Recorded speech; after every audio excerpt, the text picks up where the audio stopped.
Resam firiri, resam firiri, udera zamki jadam vanchang resam firiri. Thank you.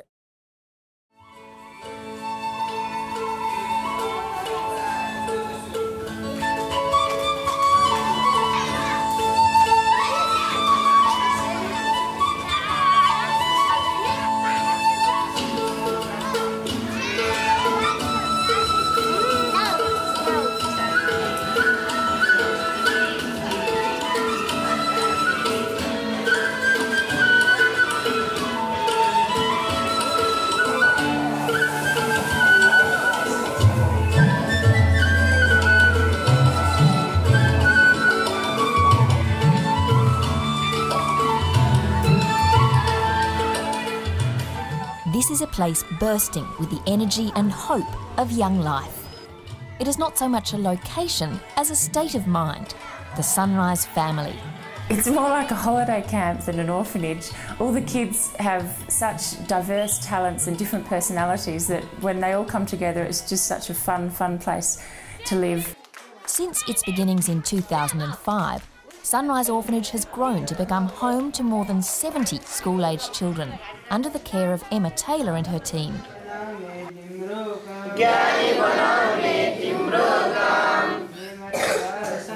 A typical day in the life at Sunrise involves the children waking up at around 5:30 a.m, washing their faces and hands, doing some morning exercises, their prayers, doing some study, having breakfast and then getting ready for school. Then the older ones head off on their bicycles at around 8:15, and then the school bus comes and picks up the remaining 65 or so and takes them off to school. Bye.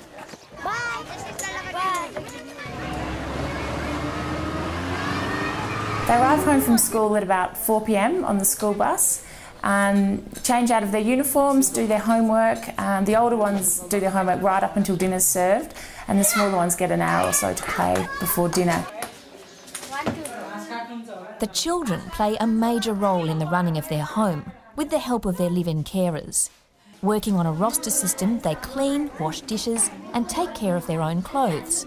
So we try and teach them to become as independent and as responsible from a young age, but it's important for them in their future that they become, self-sufficient and able to look after themselves confidently when they leave Sunrise. And time is set aside for creative pursuits too. Lessons in the intricate Tibetan technique of tanka painting. While just about everyone joins in regular dance classes on Saturdays, the one full day off school. 1, 2,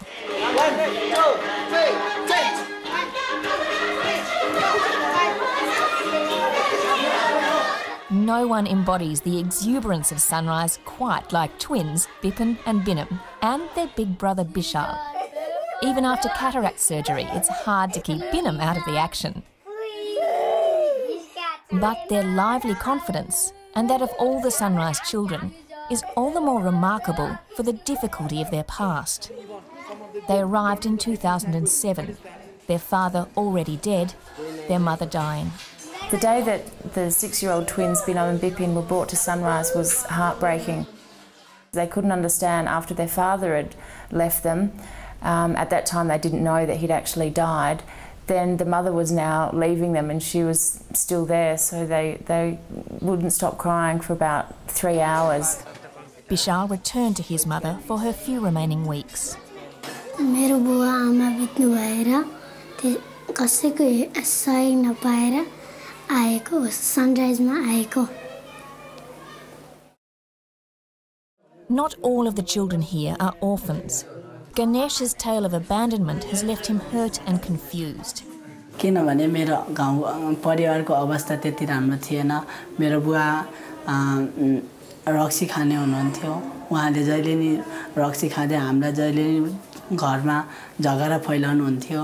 अरूको घरमा जान्थे जहिले नि अरूको घरले त्यति मैले त्यहाँ घरबाट मैले त्यति आफ्नो आमाले बुवा आमाले दिने माया ममता पाथिन. Ganesh was sent by his parents to another Kathmandu orphanage, but conditions there were so appalling he ran away to Sunrise, having already received love and support from the team there. To watch him now, it's hard to imagine that he stopped walking for 7 months from the sheer psychological trauma of his early childhood. Bharat was at the same orphanage, where his cerebral palsy was not treated, but used as leverage. Despite people coming to try and help Bharat with various treatments and support, the people that ran that orphanage denied him any support and treatment and used him for their own personal gain, using him to raise money for themselves, basically.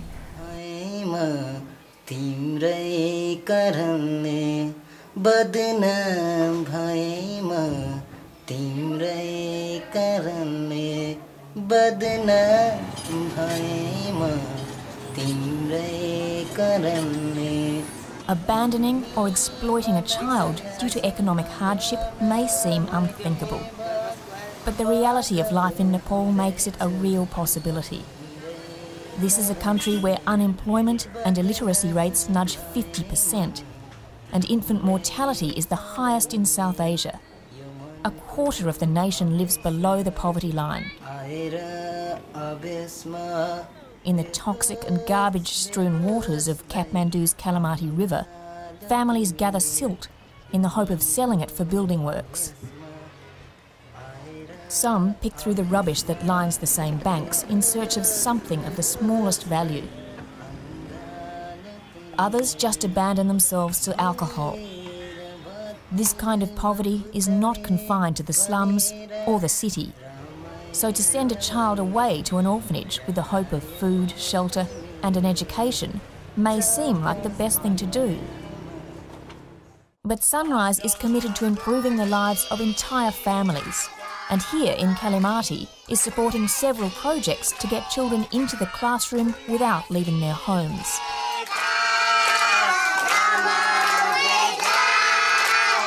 Other children are bussed out to a nearby school, also thanks to sponsorship through Sunrise.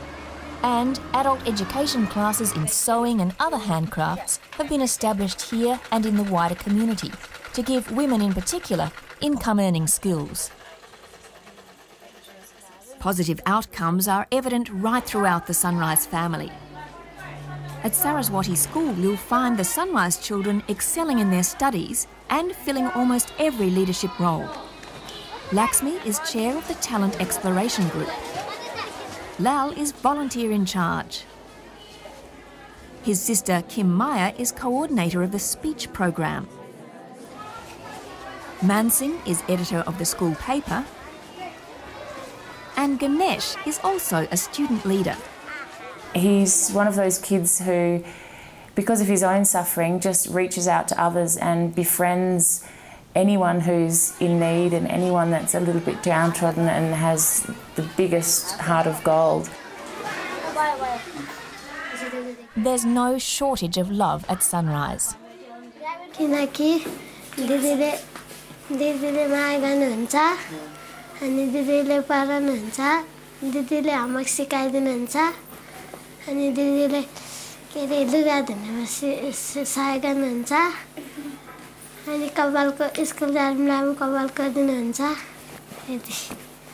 सनराइजले गर्दा नै म अहिले म realise गर्न सक्छु कि म चाहिँ जे पनि गर्न सक्छु भनेर रियलाइज गर्न सक्छु सनराइज चाहिँ एउटा बस्ने ठुलो पाएछ अनि त्यसपछि यहाँबाट अनि स्कुल जाने वातावरण पनि पाएको छ अनि यहाँ एउटा अनि सिंगिङ क्लास पनि पाएको छ अनि त्यसपछि फिजियो रुम भाइहरुले नि मलाई माया गर्छन् म पनि भाइहरुलाई माया गर्छु त्यसैले मलाई भाइहरुको माया लाग्छ. But the pathways to such transitions have never been easy. Without land or buildings of its own, the orphanage is constantly challenged to meet the needs of 70+ children in an unpredictable environment.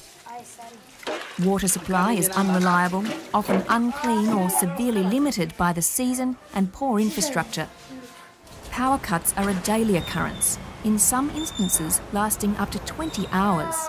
And Nepal's often unstable political situation which in past years saw rioting and strikes close down Kathmandu streets, resulted in the children being unable to reach their school during the most turbulent times. We've been living in rented premises since we opened Sunrise and have had to move on average every 18 months so far, which, as you can imagine, is very disruptive to the children both physically and emotionally.